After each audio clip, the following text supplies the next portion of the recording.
Hello developers. स्वागत है आपका हमारे योगेश डेवज़ोन यूट्यूब चैनल पर।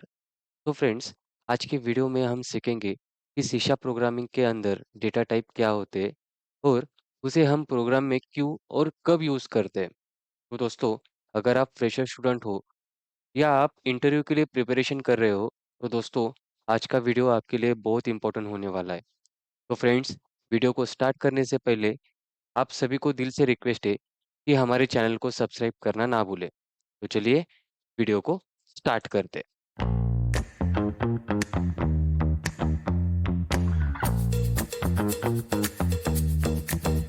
तो दोस्तों, सबसे पहले हम ये पॉइंट 3 चीज़ों में देखेंगे, 3 टॉपिक में हम इसे डिस्कस करेंगे। तो पहला स्टेज होगा व्हाट, मतलब डेटा टाइप क्या होते हैं, हम वो डिस्कस करेंगे। सेकंड देखेंगे कि हम डेटा टाइप क्यों यूज़ करते हैं, मतलब व्हाई। एंड थर्ड होगा मतलब डेटा टाइप को कैसे यूज़ किया जाता है, मतलब how we use data type in C sharp programming language. तो चलो फर्स्ट हम देखते हैं कि एग्ज़ैक्टली डेटा टाइप क्या होते हैं। तो what is data type in C sharp? In C sharp, data type are used to define the type of data that a variable can store. यहाँ पे वेरिएबल है that variable can store. C sharp programming के अंदर data type का use हम अपने data को जो वेरिएबल के अंदर स्टोर रहता है उस डेटा के टाइप को डिफाइन करने के लिए करते हैं। मतलब फॉर एग्जांपल, सपोज ये हमारा लैपटॉप है और इस लैपटॉप के अंदर हमारे कुछ ड्राइव स्टोर होते हैं। तो सपोज हमने अपने लैपटॉप में एक फ़ोल्डर बनाया माय फ़ोल्डर नाम से और उसमें हमने 3-4 फ़ाइल को डाउनलोड किया। मतलब फॉर एग्ज़ाम्पल एक ऑडियो फ़ाइल होगी, 2 इमेजेस हो गए और एक मूवी होगी। तो इस फ़ोल्डर में हमने उसे ऐड कर लिया। 2-4 फ़ाइल है, उसमें हमने इसके ऐड किया है। तो अब देखो इस फ़ोल्डर में हमारा डेटा है। ये जो फ़ोल्डर है डी ड्राइव से, यहाँ पे मैंने माय फ़ोल्डर नाम का एक फ़ोल्डर बनाया है, इसके अंदर हमारा ये डेटा है। तो दोस्तों, अगर हम ध्यान से देखेंगे तो इन 4 फाइल और डेटा को हमने अगर टाइप टैब में यहाँ पे व्यू पे अगर आपने क्लिक किया और अगर इसका टाइप आपने देखा, तो ये उसका टाइप आपको कुछ इस तरीके से दिखाएगा। मतलब ये फाइल है, ये आपको एमपी3 फाइल में वो डिस्प्ले करेगा। देन ये यहाँ पे इमेज है, ये पीएनजी में करेगा। ये यहाँ पे एक वीडियो है, तो ये एमपी4 में करेगा। तो जैसे ऑडियो फाइल के लिए एमपी3, इमेज के लिए पीएनजी और जेपीजी होता है और वीडियो के लिए एमपी4 होता है। मतलब इन फाइल को हमने यूनिकली डिफाइन किया है। मतलब इन फाइल को हम डिफाइन उनके टाइप से करते हैं। तो ठीक वैसे ही सी शार्प प्रोग्रामिंग के अंदर हम एक वेरिएबल को क्रिएट करते हैं। मतलब अगर आप यहाँ पे देखोगे तो हमने एक वेरिएबल को क्रिएट किया। तो ये वेरिएबल मतलब ये पहले डेटा टाइप होता है इंटीजर, देन ये वेरिएबल सेकंड एंड ये अपना कांस्टेंट वैल्यू होता है। तो जैसे हमारा डेटा टाइप था, तो वैसे ही हमारे यहाँ पे एक डेटा टाइप है, जो मेरे फाइल यहाँ पे इस फ़ोल्डर में स्टोर थे, उनके टाइप यहाँ पे हमें दिख रहे हैं। देन जो जैसे वेरिएबल हमने क्रिएट किया था आईडी नाम से, मतलब ये 100 वैल्यू को मैं इस वेरिएबल में स्टोर कर रहा हूँ। तो इस वैल्यू की जो भी टाइप होगी, वो मैंने यहाँ पे डिफाइन की है, जो इस आईडी नाम के वेरिएबल में स्टोर होने वाली है। तो वैसे ही ठीक वेरिएबल क्या होता है? Variable is a container that hold the data और hold the value. So I hope आपको ये एग्जांपल अच्छे से समझ में आया होगा। तो चलिए नेक्स्ट हम इसके टाइप्स को डिस्कस करते हैं। तो types of data types in C sharp. तो दोस्तों, सी शार्प प्रोग्रामिंग के अंदर डेटा टाइप क्या होते हैं, डेटा टाइप के टाइप्स क्या होते हैं, ये 101% आपको इंटरव्यू में पूछा जा सकता है। तो दोस्तों, सी शार्प प्रोग्रामिंग के अंदर डेटा टाइप को 3 पार्ट में डिवाइड किया है। The first part is value data type, the second type is pointer data type and the third point is reference data type. तो दोस्तों, हम इस लेक्चर में वैल्यू डेटा टाइप को ही कवर करेंगे।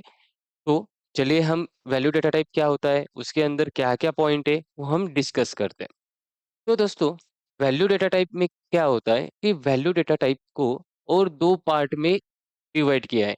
The first one is pre defined data type and the second one is user defined data type.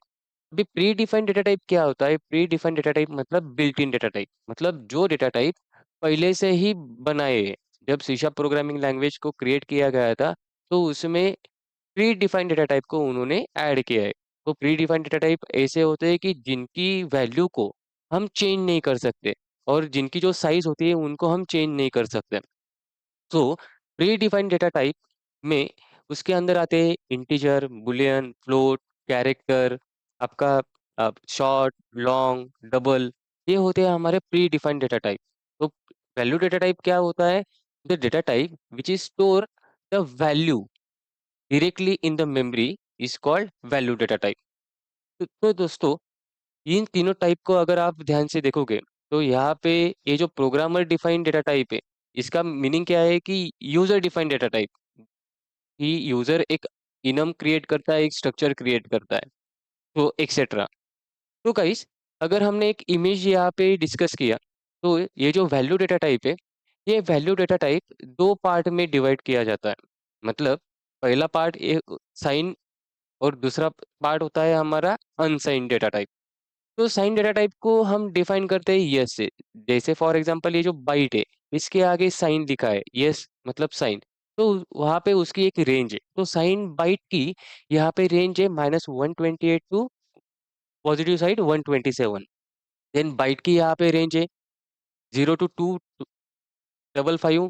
Character की यहाँ पे रेंज है, मतलब हर एक डेटा टाइप की यहाँ पे रेंज दी है। अभी रेंज मतलब क्या, कि फॉर एग्जांपल ये जो बाइट है, इसकी वैल्यू हम -128 से लेके 127 तक ही एक वेरिएबल में स्टोर कर सकते हैं। फॉर एग्जांपल अगर मैंने ए नाम से वेरिएबल बनाया, उसमें मुझे कुछ वैल्यू को स्टोर करना है। सपोज मैंने इसे यस बाइट दिया, मतलब ये साइन बाइट है।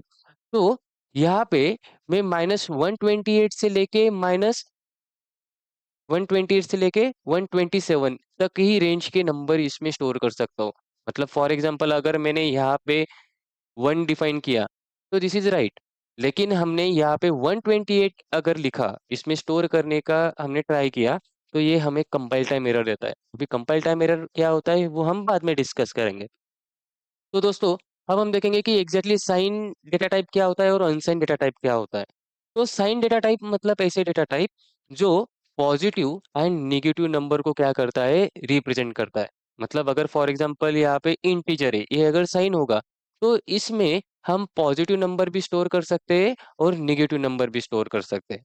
और अनसाइन डेटा टाइप क्या होता है कि वो सिर्फ नॉन नेगेटिव नंबर मतलब 0 और पॉजिटिव नंबर मतलब 0 और जो भी पॉजिटिव नंबर होंगे, उसी को वो स्टोर करता है। तो आई होप गाइस कि आपको ये एग्जांपल अच्छे से समझ में आया होगा।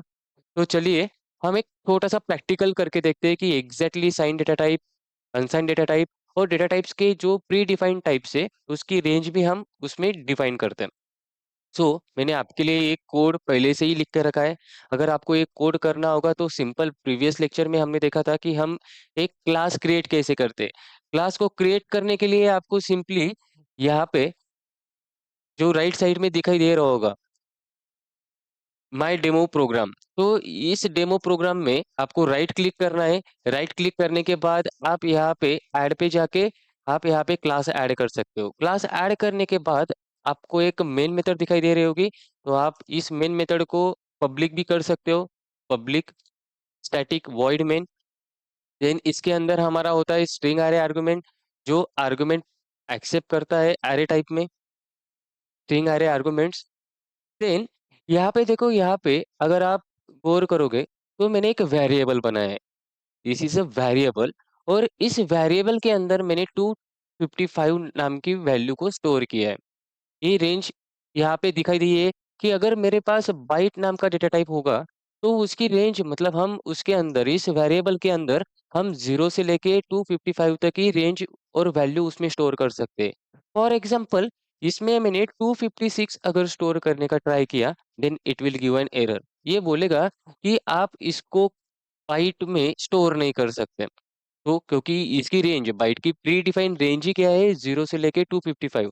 अगर मैंने 10 स्टोर किया, then it will accept this value.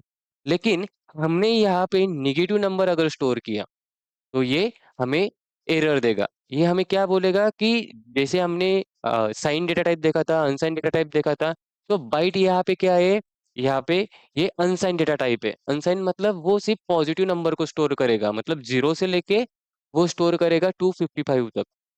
तो वैसे ही यहाँ यहाँ पे शॉर्ट डेटा टाइप है। मैंने एक शॉर्ट वैल्यू नाम से एक वेरिएबल को स्टोर किया। उसकी रेंज यहाँ पे मैंने मेंशन की है -32 768 से लेके पॉजिटिव साइड इतनी रेंज तक हम उसे स्टोर कर सकते हैं। Then integer, then long, then float, double etcetera. Then अगर हमने इसे रन किया तो आपके सामने एक कंसोल विंडो ओपन होगी और आपको यहाँ पे उसका आउटपुट दिखने को मिलेगा। तो just wait for console window. So guys, यहाँ पे जो भी हमारा कोड था, जो भी हमने डेटा टाइप यहाँ पे डिफाइन किया था, उसका यहाँ पे उसने हमें प्रिंट करके दिया और आउटपुट वैल्यू ये कहाँ से आई? यहाँ पे हमने पिछले लेक्चर में देखा था कि कंसोल नाम का एक क्लास होता है, जिसके अंदर राइटलाइन नाम की मेथड होती है। तो राइटलाइन नाम की मेथड के अंदर जो भी स्ट्रिंग यहाँ पे हम लिखेंगे वो एज़ इट इज़ प्रिंट होगी, जो भी डबल कोट में होगी। उसके बाद मैंने इसकी वैल्यू को मतलब फॉर एग्जांपल बाइट वैल्यू, अभी इस वेरिएबल मैंने 0 स्टोर किया था, तो उसने हमें यहाँ पे 0 वैल्यू दिया। मतलब ये जो 0 वैल्यू है, ये स्टोर हुई इस बाइट नाम के वेरिएबल में और इसी बाइट नाम के वेरिएबल को मैंने यहाँ पे कॉन्कैटिनेट किया है। तो दोस्तों, आशा करता हूँ कि आज का वीडियो आपको अच्छा लगा होगा। तो मिलते हैं नेक्स्ट वीडियो में। तब तक के लिए धन्यवाद।